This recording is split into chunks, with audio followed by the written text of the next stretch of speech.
The email notification chimed at 8:47 a.m., and before I could even take a sip of the coffee I'd just poured, my screen flickered to life with an incoming Zoom call. The caller ID read Alexis Granger, Office of the CEO. I didn't think much of it. Alexis was known for her impulsive, unannounced check-ins. What I didn't expect was the smirking face of a 28-year-old heiress staring back at me as if she were about to deliver the State of the Union. "Good morning, Daniel," she said, voice clipped, rehearsed. "Let's keep this brief. Effective immediately, your position is eliminated. Your badge access ends today. HR will follow up." Just like that. Less than 30 seconds. 8 years of building the company's core technology tossed aside by someone who hadn't even been born when I wrote my first patent draft. I didn't argue. I didn't protest. I didn't even blink. Because while Alexis thought she was performing some triumphant corporate execution, she had forgotten one beautiful, career-shattering detail: I own the patent. The $740 million patent, the one the entire company's upcoming merger depended on. And the licensing agreement they'd been using for 7 years had a clause she clearly never read: termination of employment triggered an immediate revocation review window, at my sole discretion. She didn't fire an employee.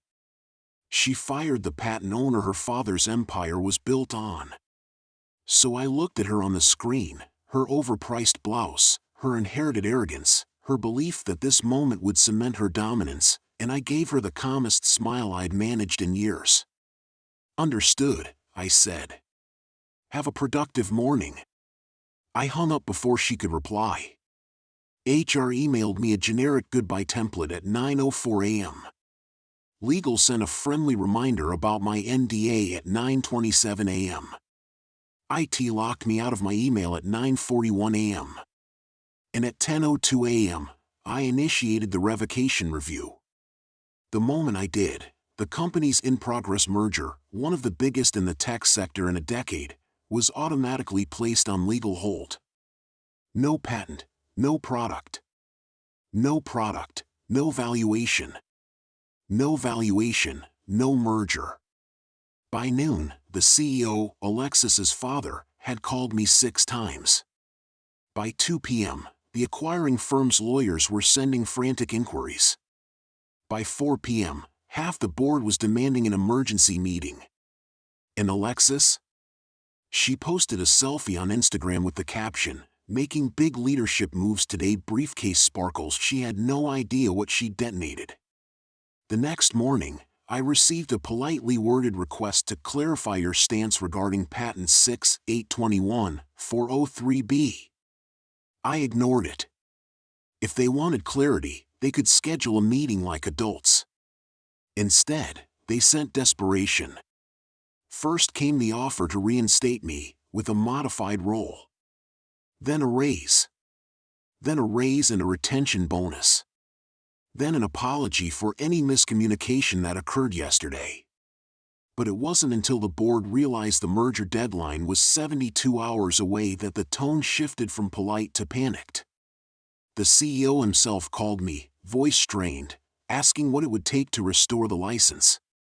I told him to schedule a board meeting and include his daughter. He did. At 8 a.m. the next day, 13 faces appeared in the Zoom grid. Alexis sat stiffly in the bottom corner, jaw tight, eyes burning with the realization that she had finally, publicly, catastrophically screwed up. "Daniel," the CEO began carefully, "we're prepared to offer full reinstatement." "No," I said. "I'm not coming back." A ripple of murmurs spread. "What I will do," I continued, "is offer a new licensing agreement." The CFO leaned forward. "What are your terms?" "Simple," I said. "I want her removed from all operational authority. No leadership title. No decision-making power. No influence. And I want it in writing." Silence. Long, suffocating silence. Alexis looked at her father, stunned. "Dad, you're not actually considering," But he was. He had no choice. Without the patent, the merger collapsed. Without the merger, the company collapsed. This is extortion, she snapped at me. No, I replied. This is consequence. She didn't look so powerful now. She looked like every untested heir who'd ever mistaken privilege for competence. The board voted. It wasn't even close. By noon, the new agreement was signed. By 1 p.m., the merger resumed. By 4 p.m., Alexis Granger's name quietly disappeared from the leadership page of the company website. And me? I didn't return to the company. I didn't need to. My patent royalties increased by 32%. The acquiring firm offered me a consulting deal triple my old salary. And Alexis would spend the next decade explaining why she was transitioning to focus on personal projects. All because she fired the wrong person at 8:47 a.m. Some revenge is loud. Mine was a signature on a licensing form. And it was more satisfying than any words I could have said on that call. The call came at 8:47 a.m., right as the sunlight hit the edge of my coffee mug, a perfect little halo that made the moment almost cinematic. The CEO's daughter, Madison Corvell, appeared on my screen with the kind of smug smile only people born into corner offices ever learn to perfect. She didn't bother with greetings. Didn't bother with context. Didn't even bother pretending she knew what my job actually was. Evan, we're restructuring, she said, leaning back in her designer chair. Your role is no longer aligned with our vision. Today's your last day. Just like that. 12 years. Gone in a 38-second Zoom call, fired by someone who thought IP meant internet password. I stared at the screen after she left the call, not angry, not shocked, just amused. Because Madison had made a mistake. A catastrophic, beautifully irreversible mistake. She had forgotten who I was. And more importantly, she had forgotten what I owned. The patent. The patent. The $740 million backbone of Corvell Dynamics' entire next-generation product line.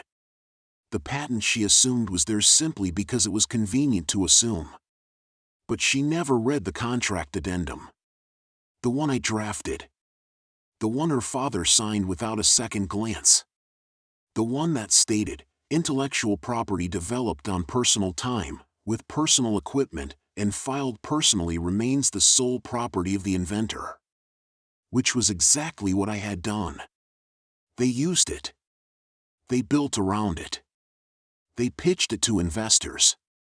They pre-sold contracts worth hundreds of millions. And they never realized they were trespassing on my idea. Until the day they fired me. At 8:47 a.m., her video feed flickered on, perfect lighting, perfect makeup, perfect corporate poise polished by a lifetime of being the CEO's daughter. She didn't even say good morning. No greeting. No preface. Just a rehearsed inhale and a brittle smile meant to look professional but landing closer to condescending. Marcus, she said, we're restructuring. Effective immediately, your role is eliminated. Eliminated. After 17 years of building the very technology the company was now trying to scale globally, eliminated. I sat there in silence, watching her eyes dart between her script and the Zoom camera. The way people do when they've never had to deal with the consequences of their decisions. She expected me to beg. Maybe argue. Maybe panic. Instead, I nodded. Slowly. Calmly. A nod she interpreted as quiet acceptance. But it wasn't acceptance. It was calculation. Because she didn't know, nobody in that call knew, that the core algorithm driving their $740 million valuation wasn't theirs.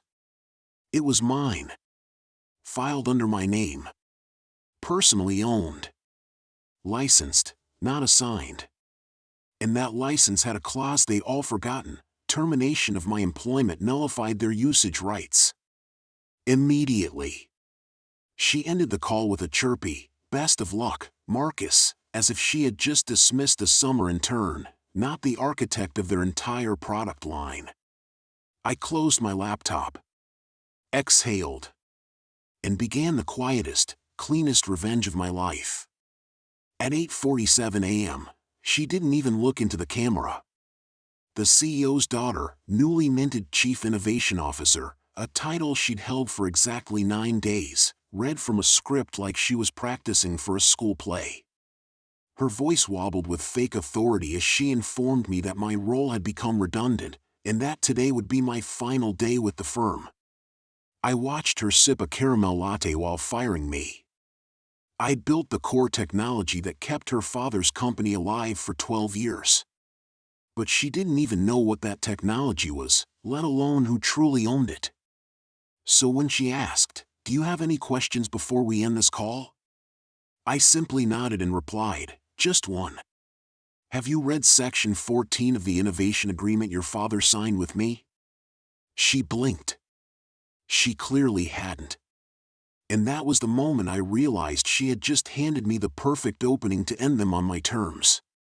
At 8:47 a.m., with my coffee still too hot to drink, my screen lit up with a Zoom call request from Emily Caraway, the CEO's daughter, 27, MBA from somewhere expensive, and holding the newly invented title Chief Innovation Strategist. I didn't think much of it until the moment she appeared on screen, framed by perfect lighting and perfectly manufactured indignation. "Daniel," she said, without greeting, "we're restructuring effective immediately. Your role is being sunset. Today's your last day." Just like that. 23 years of engineering work, erased in 9 seconds by someone who still pronounced cash as cash-I. I stared at her, not out of shock, no, that part had burned out of me years ago, but out of mild amusement.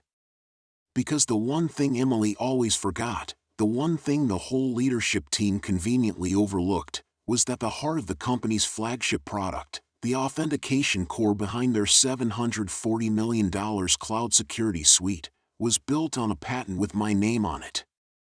A patent I never assigned to the company. A patent they licensed from me under contract, a contract that had very, very specific termination conditions. And firing me the way she just did, that happened to trigger all of them. I didn't argue. I didn't plead. I didn't even sigh. I simply nodded once, slowly, calmly, like a man acknowledging the weather. "Understood," I said. "Thank you for letting me know." Emily blinked, thrown off by my utter lack of panic. She was expecting groveling. Maybe anger. Maybe a meltdown. Instead, she got quiet professionalism, which irritated her far more. "You don't seem very upset," she snapped. "Oh, I've learned to accept change," I replied. "Some changes just come with consequences." She didn't get it. Of course she didn't. She ended the call with a tight smile, proud of her clean execution of the corporate guillotine, and I sat there for one last moment in my office, the same office where I had drafted the original algorithm that saved the company during the 2009 breach crisis. Then I opened the encrypted folder I had prepared years ago.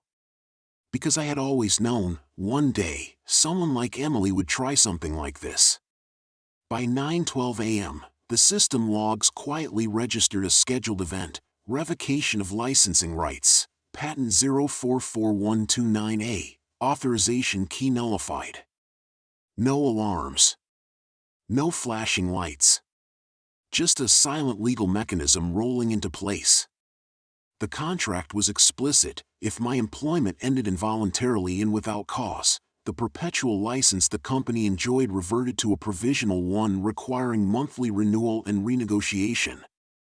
And if they violated the terms, which they already had by deploying the algorithm into 2 new products without reporting it, the license automatically voided across all systems. The company didn't know any of this yet. But the servers did. And they obeyed patents, not people with inherited titles. At 10:04 a.m., the first alert popped up on the executive floor: Core Authentication Module offline, emergency mode engaged. By 10:17 a.m., every client instance relying on the module began timing out. By 10:32 a.m., their largest financial sector customer initiated incident escalation. By 10:40 a.m., the CEO himself was calling me. I did not answer. Instead, I packed my framed engineering award, my fountain pen, and the succulent nobody watered except me. Then, in the parking lot, I watched from my car as executives rushed in and out of the building, sleeves rolled up, panic obliterating their usual smug composure. At 11:26 a.m., my phone buzzed again. Then again. Then again. Calls from legal. CTO. Coup.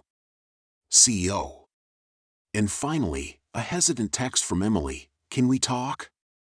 I took my time. I drove home. I made lunch. I enjoyed the sunshine. Then, at 1:03 p.m., I returned her message with the same calmness she had tried to weaponize against me: "Sure. Please contact my attorney. He handles all licensing matters." 3 minutes later, the attorney forwarded me the first email from their counsel, a direct request to restore the license ASAP, followed immediately by a question that made me grin like a wolf: "What are your terms for reinstatement?" The negotiation took 4 days. Emily was not present for most of it. By the time she appeared again, ashen, silent, defeated, the board had removed her from all operational decision-making.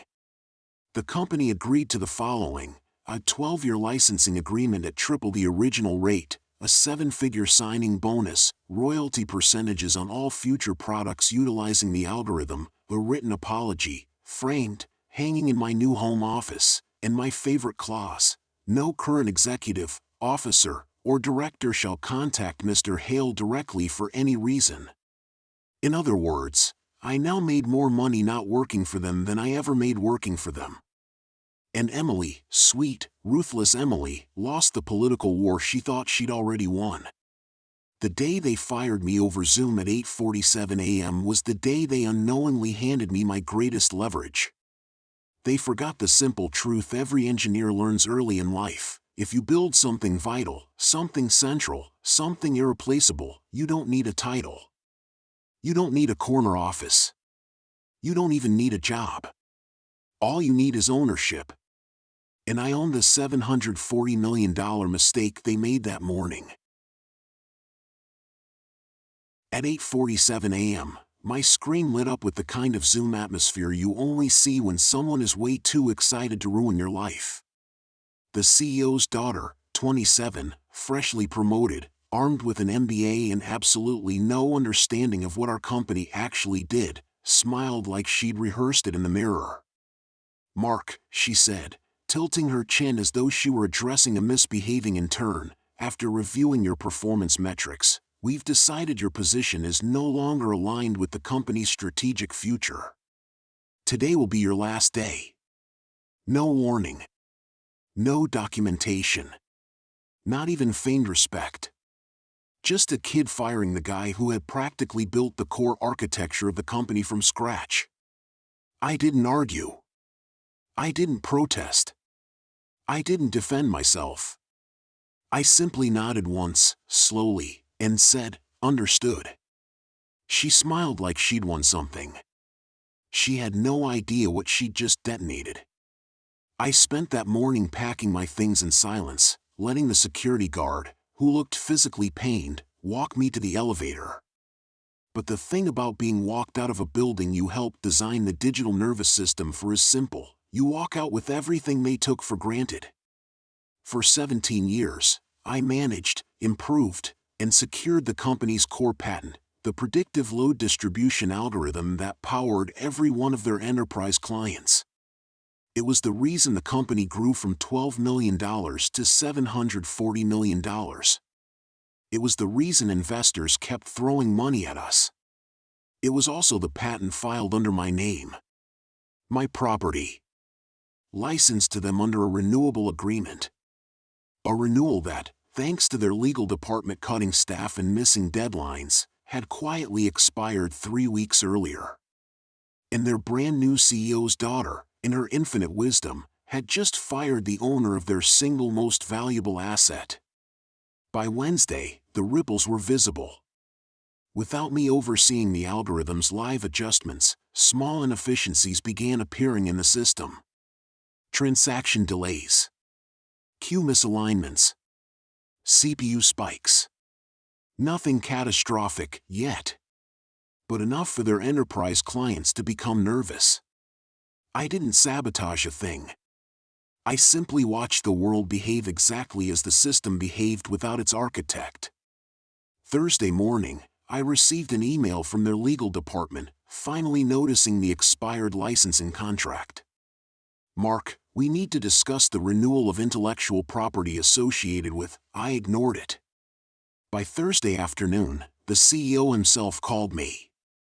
Not Zoom. Phone. Personal line. Mark, we need you back on board to consult. Whatever salary adjustment my daughter made, I'm sure we can fix. I let him talk until he ran out of breath. Then I said, the license isn't available anymore. A full second of silence. Then, what do you mean? I said calmly, the renewal window closed. You no longer have legal rights to run my algorithm. I'm sure your lawyers can explain the consequences better than I can. I heard him exhale shakily. He knew. He knew exactly what that meant. Friday, 9:12 a.m. Their entire system buckled. Hundreds of clients. Thousands of endpoints. Millions of transactions. All relying on a patent they no longer had the right to use. I didn't shut them down. I didn't push a button. I simply sent a single, legally formatted cease and desist to every client currently using the algorithm. The company no longer holds a valid license for the technology supporting your systems. Continued use constitutes IP violation. Please redirect all technical inquiries to the patent holder, Mark A. Linden. By noon, their investors were in meltdown. By 2 p.m., the board called an emergency meeting. By 4 p.m., the CEO's daughter's LinkedIn suddenly changed to open to work. I didn't celebrate. I didn't gloat.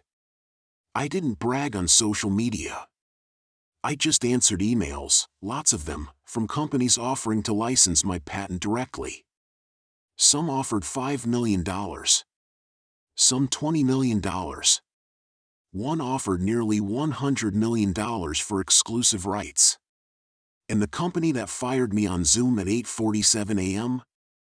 They begged for a renegotiation. I offered them the same courtesy they offered me. Your position, I wrote, is no longer aligned with my strategic future. No anger. No threats. No drama. Just a clean, quiet severing of a relationship they never understood the value of. Revenge doesn't need fireworks. Sometimes it just needs paperwork and a clock. The silence that followed her last insult felt almost peaceful, like the air just before a thunderstorm decides where to strike. Alexis had no idea that by firing me on a glitchy Monday morning Zoom call, she had just voided the only agreement keeping her father's empire solvent. Her smirk lingered in my mind, but so did the clause she forgot existed, the clause that returned full patent control to me upon termination for any reason. So I spent the next few days quietly preparing what came next. While Alexis strutted around headquarters bragging about modernizing leadership and cutting dead weight, I was on calls with 3 of their largest competitors, all of whom had been trying to license my patented predictive routing algorithm for years. I never budged before. I was loyal to the company that funded the research. But now loyalty wasn't part of the equation. Now there was only business, and business was suddenly very, very good. By Thursday evening, my lawyer had finalized everything. By Friday morning at 9 a.m., a press release went live announcing that I had sold the exclusive rights of the $740 million patent to a direct rival, a company that had been itching to knock Granger Technologies out of the market. Less than 3 minutes later, my phone lit up with frantic texts from former colleagues. Systems down? Why are all routing models offline? Alexis is losing it. Dude, what did you do? It was simple, really. The patent powered the company's entire logistics engine. Without rights to it, they were legally required to shut everything down until they developed a new system from scratch, something that would take months, maybe years. By 10:12 a.m., their stock had plummeted 38%. By 11:47 a.m., emergency board members were in damage control mode. By 12:30 p.m., Alexis was escorted out of HQ after an internal investigation revealed she'd fired a key technical executive without understanding any of the legal implications.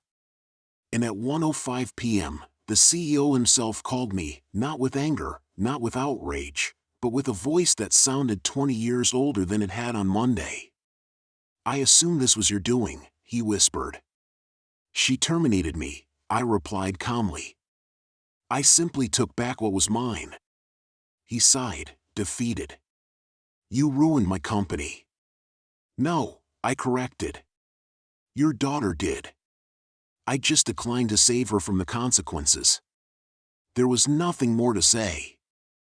I ended the call. That afternoon, I took a long walk, the kind you only take after a storm has passed and the sky feels freshly washed. I didn't celebrate.